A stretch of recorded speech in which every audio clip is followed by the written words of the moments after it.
Jack Halloway's first impression of Nithra Prime was that it smelled like warm batteries and cinnamon. He had barely stepped off the shuttle before being swallowed by a river of body scaled, furred, feathered, and chitin-plated, flowing through the colossal arches of the interstellar Coliseum. It was the kind of place that made you feel like a single grain of sand in a supernova. Jack wasn't supposed to be anywhere near the tournament. Officially, he was a cultural liaison. Level 3 from Earth's fledgling Stellar Relations Bureau, which mostly meant smiling politely and not causing wars by accident. He had one task today: observe, report, and don't touch anything. He was doing great until he got thirsty. Pushing through the roaring crowd, Jack searched desperately for something resembling a refreshment stand. Alien symbols blazed above every stall, none of which he could read. Finally, spotted a glowing kiosk with what looked like a steaming cup on its display. Bingo. He stepped forward. "Greetings, contestant," said the attendant, sleek. Insectoid being with crystalline mandibles. Its voice buzzed melodically as its 6 arms danced over a console. "State your species." Human," Jack said, confirmed. The creature's antennae twitched. "Payment accepted. Entry recorded. Wait payment." I didn't before Jack could protest. A mechanical arm descended and slapped a glowing holographic sash across his chest. It flashed in bold script, "Contestant number 89. Good fortune and the right of binding," the attendant chirped, and immediately turned to the next person in line. "Right of what now?" Jack muttered. A deep gong reverberated through the entire Coliseum. The floor trembled. Doors hissed open. Dozens of armored warriors emerged from various entrances. Roaring and brandishing weapons that hummed with lethal energy, Jack blinked. Oh no. A massive 4-armed reptilian clapped him on the shoulder hard enough to nearly dislocate it. "You look fragile, mammal, but perhaps the Emperor will enjoy watching you explode." "Explode?" Jack croaked. "Why would I?" The reptilian hissed a laugh. "It is the marriage tournament, little prey. Winner claims the Emperor's daughter as mate." Jack's mouth went dry. He glanced down at the sash, then up at the towering warriors cracking their knuckles, snapping their mandibles, or flexing biosteel claws. They were at least 3 times his size, and every single one looked like they had trained since birth to snap moons in half. "I think," Jack said faintly, "I've made a terrible mistake." But there was no escape. The crowd surged behind him, herding all contestants forward. He stumbled into a vast circular arena where purple banners snapped in the hot wind. The stands rose so high they disappeared into the haze above. Hundreds of thousands of spectators cheered like a living storm. Jack didn't even get a weapon. Someone shoved a thin ceremonial blade into his hand, but the hilt shocked him and he dropped it immediately. It skidded away just as the arena gates slammed shut. A deafening gong boomed. The tournament had begun. The first warrior charged a horned brute wielding a plasma spear. Jack did the only thing his panicked body could manage. He tripped over his own foot and fell flat. The spear whistled over him, struck a wall, and detonated. The shockwave shorted out half the arena lights. The sudden darkness blinded the competitors. Another warrior swung wildly and slammed into a third. They tangled together, howling. Jack scrambled to his hands and knees, crawling through their legs like a frantic crab. Someone hurled a gravity net at him, but it caught 2 other fighters instead. Slamming them together with a loud crunch, Jack found himself near the edge of the chaos. Heart hammering so hard it felt like it might explode out of his ribs. He had no plan except keep moving. He ducked behind a fallen pillar just as an energy blade scorched past where his head had been. Then, silence. Jack peeked around the stone. The arena floor was littered with groaning unconscious warriors. Sparks hissed from shattered weapons. A stunned hush had fallen over the Coliseum. Jack was standing. Everyone else was down. He straightened slowly, trembling, face pale. I won," he whispered to no one. The silence shattered into a deafening roar. The crowd rose to its feet, howling and chanting. Holographic banners flared his name. Jack Halloway shuffled down the obsidian corridor under the watchful gaze of statues, 3 stories tall. Each statue was a petrified warrior, literally frozen. Mid-roar by some ancient stasis art, their open maws glimmered with crystal fangs. The air buzzed with low-energy fields that prickled Jack's skin like static. His boots squeaked on the polished floor. The only sound daring to break the suffocating silence, 2 towering Imperial honor guards flanked him. Their armor gleamed like molten brass. Each step they took echoed like a war drum. Jack felt like a condemned prisoner being escorted to his doom, which, considering the situation, wasn't far from the truth. They stopped before a set of titanic doors carved from living crystal, pulsing faintly as though the palace itself were breathing. The guards slammed the butts of their halberds on the ground. The doors rumbled open, releasing a blast of dry, searing air. Jack swallowed hard and stepped inside the throne hall. The Hall of Crowns. It's vast enough to house an entire skyscraper. Shafts of golden light poured through fissures in the ceiling, illuminating the colossal figure seated. Upon the throne, a throne grown from black star iron, and veined with red lava-glow, Emperor Zarqueen of the 7th Stellar Dominion watched Jack approach with eyes like molten copper. His body was a fortress of scale and muscle, draped in golden war silk that rippled with each breath. Even sitting, he was twice Jack's height. A ceremonial war axe rested across his knees, its blade humming with captive lightning. Jack had seen mountains less intimidating. At the foot of the dais, he stopped, clutching his scorched contestant sash like a toddler holding a security blanket. "Human," Zarkina's voice thundered, deep enough to vibrate the floor. "You stand before the throne of fire and shadow as victor of the right of binding." Jack raised a shaky hand. "Right about that. See funny story?" Silence. The Emperor's word cracked like a whip. "By sacred law, victory earns the hand of my firstborn heir. That is the price and the prize." Jack blinked. "Prize? As in marriage?" The court gasped, as if he had spat on the sun. "Yes," Zarkeen growled. "Marriage. Eternal bond, soul knot. The right exists to prove worthiness. You stand as champion." Okay, see? "The thing is, I didn't mean to compete. I just wanted tea." The silence that followed could have snuffed out stars. Dozens of alien nobles stood on terraces, high above, glittering in jewel armors, their eyes widening. Several clutched their ceremonial blades. The honor guard's claws twitched. Jack could feel death sharpening its fangs around him, then like starlight slicing through. Clouds of laugh floated across the hall. Jack turned. A figure was descending the steps from the side balcony, her steps light as falling snow. She was tall, graceful, silver-haired, and clad in flowing silk armor etched with constellations. Her eyes were the color of distant nebulae, fierce yet curious. Princess Sarathis. She stopped at the bottom of the stairs and tilted her head at Jack. He won by falling over? Jack rubbed the back of his neck. Technically, yes, though I'd call it strategic gravity usage, somewhere above. Someone choked on their drink. Sarathis's gaze swept over him, taking in the scuffed boots, soot-smeared jacket, and wild human hair. No claws, no fangs, no ceremonial war tattoos, just small, exhausted, and still breathing. "How curious," she murmured. The Emperor's molten gaze flicked from his daughter to Jack. His lips curled, revealing fangs like molten daggers. It was dishonor by chaos, yet victory by law. "The right binds me." He rose. The ground trembled. "If you reject her, human," Zarqueen said softly. And somehow that was far more terrifying than shouting, "The penalty is death." "Your death." Jack blinked at the towering Emperor. Oh, his mouth went dry. "Well, guess I'm engaged now." For a long moment, no one moved. Then Sarathis gave the faintest amused smile. Zarkeen's 3 hearts rumbled like distant thunder. The nobles whispered furiously to each other, scandal and disbelief echoing through the hall. Jack quickly learned that surviving a tournament was not the same as surviving court life.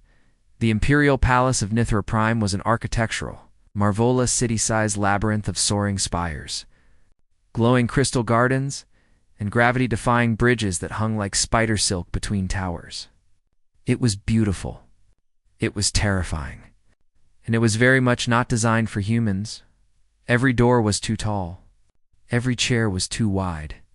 Every bed seemed to assume its occupant had spikes.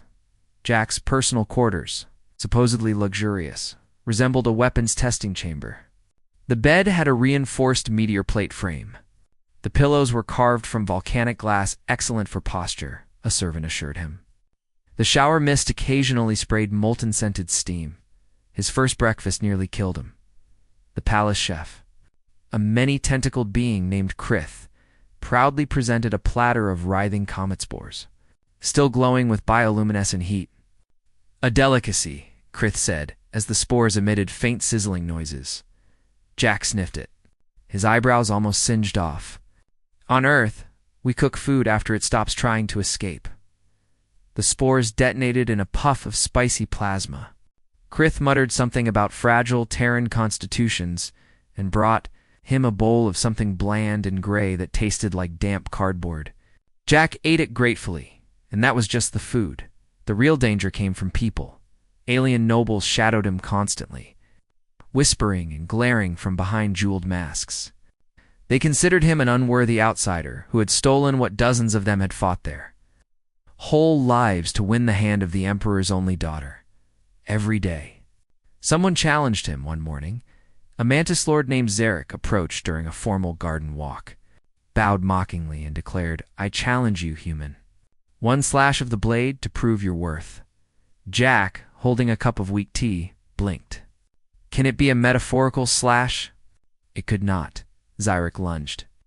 Jack dodged purely on instinct. Zarek's blade hit a fountain pipe, which burst and blasted him across the courtyard. The nobles gasped. Jack stood there dripping tea, heart hammering. Zarek slumped unconscious. That became the pattern. Duelists came at him with honor and ferocity. Jack survived with clumsy, frantic evasions. He had become a courtly joke, yet an undefeated one. Through it all, Sarathis watched him. She trained daily in the Sky Hall, a chamber suspended in open air by shimmering energy fields. Jack sometimes passed by, pausing to marvel as she danced with bladed fans, her movements like flowing starlight. Every strike was precise. Every motion radiated deadly grace. When she wasn't training, she presided over council meetings, settling disputes between planetary vassals with riddles and logic traps. Jack, meanwhile, sat through the same meetings desperately trying to figure out how to use the alien three-pronged. Writing stylus without stabbing himself at first. Sarathis seemed distant, polite, formal, unreadable. But she always seemed curious. One evening, as the two of them happened to be alone on a balcony overlooking the churning clouds of Nithra Prime, she finally spoke. "You are not like the others," she said. Her voice quiet but clear against the hum of the palace. "That's accurate," Jack said, leaning on the railing. "Back home, I'm barely qualified to parallel park. I definitely didn't train my whole life to win death tournaments." Her lips curved faintly. "Yet you did." "By falling over," Jack said. "By surviving," she corrected. "Strength is expected here. It is shown in teeth and claws, in crushing blows. But you bend instead of breaking. That is rarer." Jack blinked. No one in this place had said anything remotely kind to him until now. "Well, I guess I'm stubborn," he said, shrugging. "Humans are like that. We don't stop, even when we should." Sarathis studied him with those fierce nebula-colored eyes. For the first time, her expression softened, not the ceremonial smile she wore before the court, but something warmer, real. "You may be more interesting than I thought," she murmured. Jack had just managed to fall asleep on his volcanic glass pillow when the palace gong roared like a collapsing sun. The doors to his chamber slid open, and two honor guards marched in with synchronized precision. Their molten brass armor glimmered in the dim light. "Rise, human," one intoned, voice like grinding stone. "The Emperor calls you to the trial." Jack sat up, hair sticking out at chaotic angles. "Trial? "It's barely breakfast o'clock." They did not reply. They just stood there, radiating silent doom. Jack sighed, tugged on his soot-stained jacket, and followed them. The trial chamber was deep beneath the palace, carved into the planet's bedrock. A circular arena stretched before him, lit by molten rivers running through the walls like glowing veins. The air shimmered with heat. The emperor stood on a dais at the far end, draped in ceremonial war silk that shimmered like liquid sunlight. Dozens of alien nobles filled the observation terraces above, their jeweled masks glinting. They had all come to watch the human fail. Sarathis stood at her father's side. Her face was calm, but her silver hair caught the molten glow like a living flame. Jack tried to smile at her. It came out more like a grimace. Emperor Zarkina's voice thundered across the chamber. By ancient decree, the suitor who claims the princess must endure the trial of hearts. It is not won with claws or blades. It is won by truth. Jack swallowed hard. Define truth. Also, is there a way to lose without dying? A ripple of scandalized gasps rose from the nobles. Zerquine ignored them. He stepped down from the dais, each stride shaking the stone. "You will enter the heart chamber," the emperor said. "There you will confront the memory beast. It will strip away lies, pride, and fear. If your heart shatters, you perish. If it endures, you live. And you are worthy." Jack's stomach twisted. He had faced physical danger plenty of times by now, but this sounded worse. This sounded personal. He nodded weakly. "Right, memory beast?" "Sounds." Cuddly Sarathis's eyes flickered as if she wanted to speak, then didn't. The guards opened a circular hatch at the center of the arena. Beyond it, a spiral stair sank into utter darkness. The heart chamber was silent. No heat, no air currents, no sound. Jack stood in the pitch black, feeling the weight of the entire palace above pressing down. Then, slowly, light began to glow soft, colorless. Like moonlight on deep water, something moved. It rose from the stone like smoke solidifying. A creature shaped like nothing and everything at once. Its surface rippled through faces, his mother's, his childhood best friends, his old teachers, then Sarathis's, then melted into a featureless void. "Show your heart," it whispered, though its voice came from inside his skull. Jack's breath caught. Images erupted around him, memories pulled from his mind, running through rainy streets on Earth as a kid, small and unnoticed. Studying alone while everyone else laughed and lived. Sitting at his first interstellar post, quietly certain he didn't belong. "I'm not a hero," Jack whispered. "I'm not even special. Then why are you here?" He hesitated. The chamber pulsed like a heartbeat. "Because she saw something in me, Sarathis, and for the first time, I want to see it too." The memory beast surged closer, its shape collapsing into a storm of jagged light. The pressure crushed him to his knees, agony shredding through every thought. "I'm scared," Jack gasped. "I fail. I trip. I run from fights." He forced the words through clenched teeth. "But I get back up. Every time. That's all I know how to do." Double quotes, silence, then dash light. The beast dissolved like morning fog. The crushing weight lifted. In its place, only warmth remained, pulsing gently against his chest. His own heartbeat steady and defiant. When Jack climbed back up from the chamber, he was shaking, soaked in sweat. The nobles stared in shocked silence. The emperor stood perfectly still, unreadable. Sarathis's lips parted slightly, just a flicker, but enough. Zarkina's voice rumbled like distant thunder. The heart did not break him. He turned to his daughter. "He has passed." The nobles erupted in furious whispers, but Sarathis's eyes locked on Jackson for the first time. She smiled openly, brilliantly, like a star flaring to life. Jack's heart stumbled. The ceremonial bells of the Caraxes Royal Hall echoed like thunder across the crystalline spires, their deep tones vibrating through the bones of everyone present. Humans would have called it a wedding march, but on Caraxes, it was more like the fanfare before a trial by fire. The arena-sized chamber was filled with thousands of alien dignitaries, their eyes glittering like shards of gemstones, each curious to witness how this strange human saga would end. Eli stood at the center of the dais. Clothed in ceremonial armor of woven light, it wasn't protective, it was symbolic, glowing bands of shifting colors that responded to the wearer's heartbeat.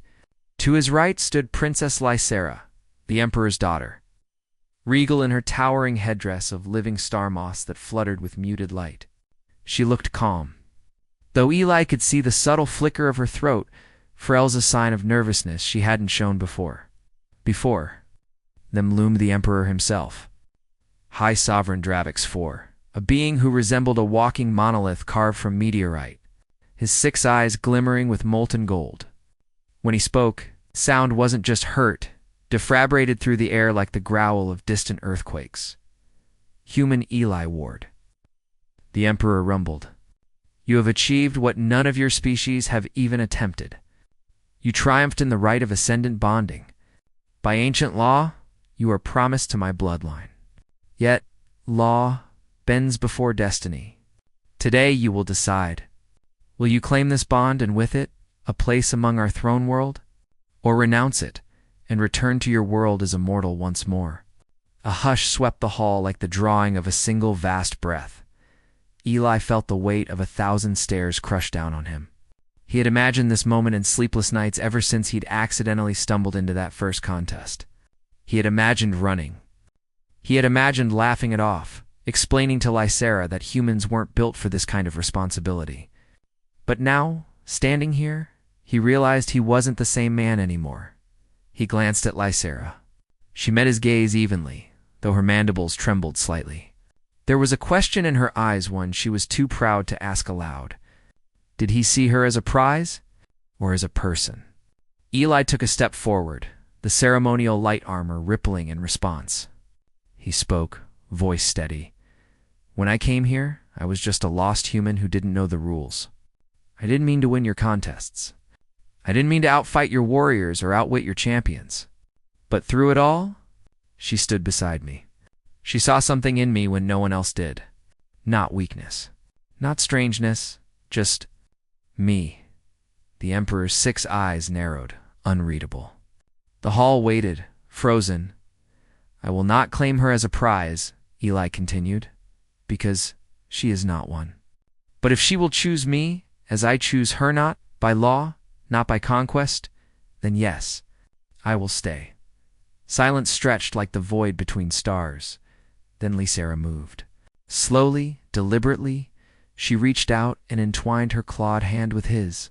The living star moths in her headdress burst into radiant flight, spiraling upward like shooting stars. I choose, she said, voice ringing like chimes through the cavernous hall. The strange, stubborn human who would not bow. I choose him not as a trophy, but as my equal. The chamber erupted. The aliens thundered their claws against the crystal floor, a deafening roar of approval. The Emperor rose to his full towering height, 6 eyes blazing, and raised both his arms. So be it, he proclaimed. Let it be written in the songs of eternity. The human Eli Ward is now a consort of the imperial bloodline. The worlds of Caraxes and Terra are bound by honor and choice.